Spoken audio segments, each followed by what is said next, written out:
There is a line of Blake's I have never been able to improve upon. In 30 years of lectures, 30 years of finding different approaches to the same law, different images, different angles of entry into the same territory, I have never found a more exact statement of what I have been teaching than what this man wrote in 1810. He arrived at it independently, a century before I stood in my first lecture hall. He put it this way: imagination is the real and eternal world, of which this vegetable universe is but a faint shadow. That is the entire teaching, not a piece of it, not an approach to it, the whole of it, stated with the accuracy that comes from someone who has seen the thing directly, not deduced it, not inherited it from a tradition. Seen it, reported it, in 17 words. I want to spend this lecture on those words, because if you understand exactly what Blake meant, not approximately, not as a pleasant idea, but with the technical weight he intended, you will understand something about the relationship between your inner life and the outer report of it that changes the entire frame of what you are doing when you practice. Start with the word he chose for the outer world. Not the physical world, not the material world, not reality as that word is usually employed, the vegetable universe. Blake was exact about this.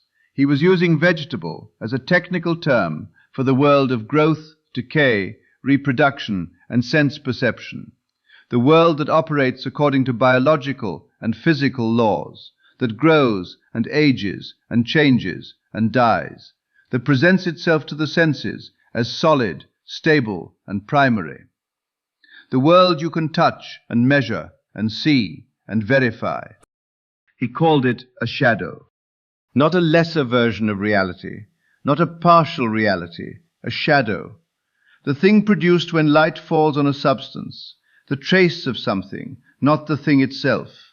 The mark left by a presence, not the presence. And here is the thing that stops you cold if you let it land. A shadow is always cast by something. It does not produce itself. It is always and only the result of a relationship between light and substance. You cannot alter a shadow by touching the shadow. You alter it only by moving the substance or the light.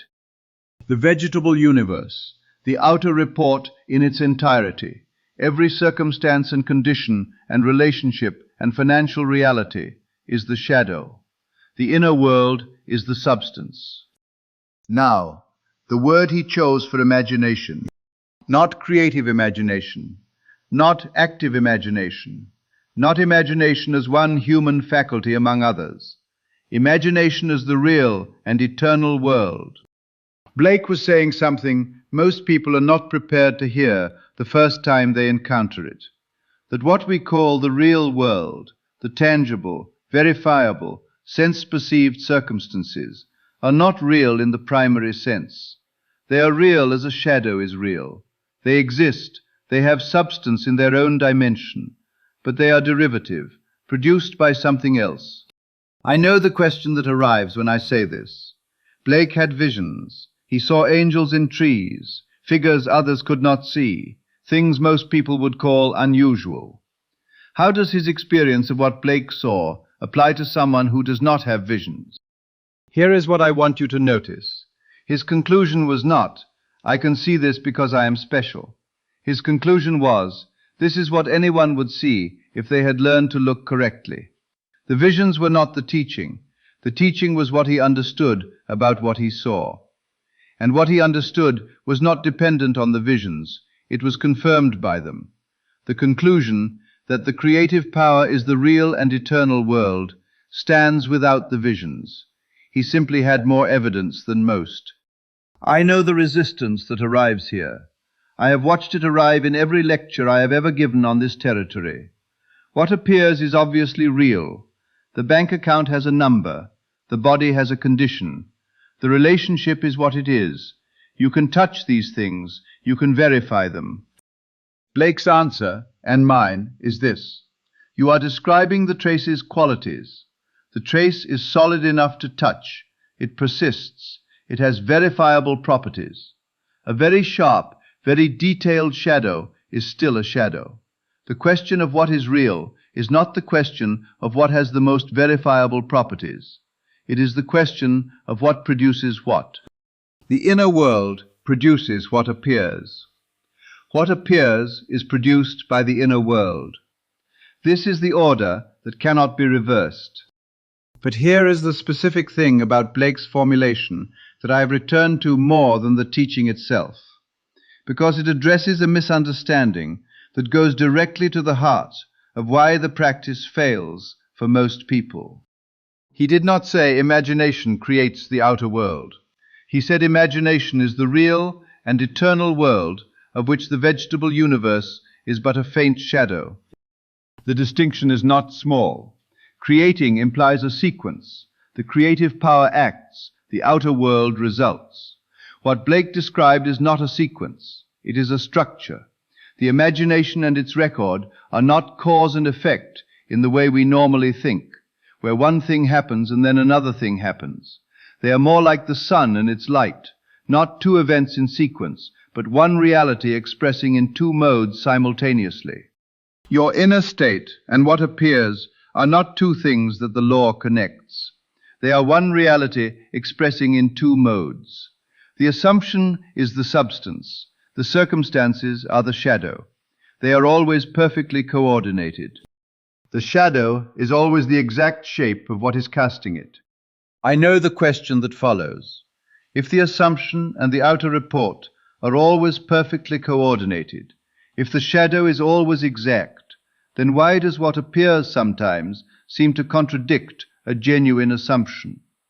Why does the gap exist between a sincerely inhabited inner state and what the outer world is currently showing? The shadow is always exact. It is never current. The outer record you are looking at right now was cast by the assumption that was operating when it formed, not the assumption you are currently holding. The contradiction is not between your present position and what appears. It is between your present position and the record of a previous one. What appears is always the past imagination made visible. The present creative power's work is not yet in what you can see. It is in what is coming. Now, before I give you the practical instruction that follows from this, I need to address the conclusion that most people draw when they hear this teaching for the first time. Because the wrong conclusion applied to the practice produces frustration rather than result. The wrong conclusion is, if the inner world is real and what appears is the shadow, I should be able to assume anything and have it appear immediately. The outer record should change the moment the assumption changes, and if it does not change immediately, the teaching is wrong, or I am doing it incorrectly. This is the wrong model of how shadows work. Shadows do not vanish and reappear instantaneously. When the substance moves, the trace shifts, but the shift follows the movement. Blake's vegetable universe is not a simple shadow on a flat wall. It is a world of extraordinary complexity that has been shaped by assumptions held across years and decades. The outer record it casts is correspondingly complex and correspondingly slow to shift.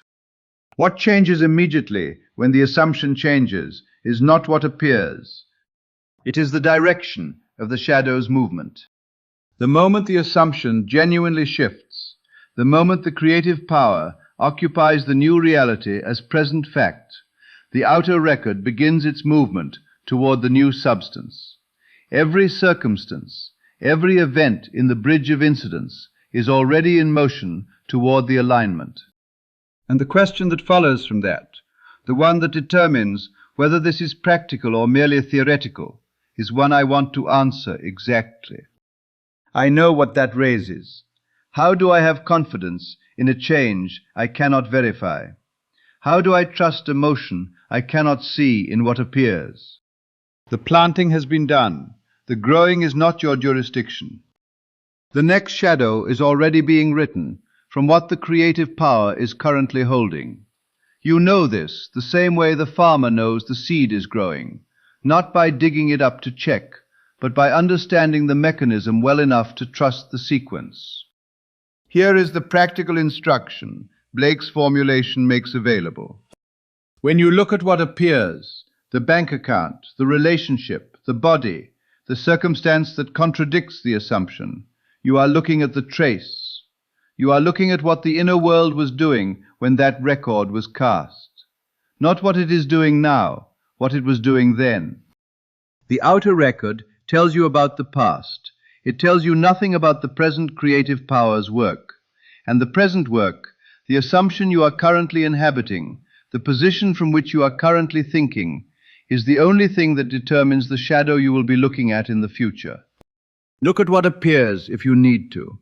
It is real in its own dimension, but look at it the way Blake looked at everything he had learned to see correctly, as the trace of a cause that has already moved on. Then look at where the cause is now, at what is currently being held in the inner world, at the assumption you are occupying in this moment, the identity you are standing in, the present tense reality of your inner life. That is the substance. The outer record has no choice but to follow. Blake said it in 1810. He was not teaching a technique. He was making an observation so accurate, so structurally exact, so grounded in what he had spent his life learning to see correctly, that I have spent 30 years finding different ways to say what he said in 17 words.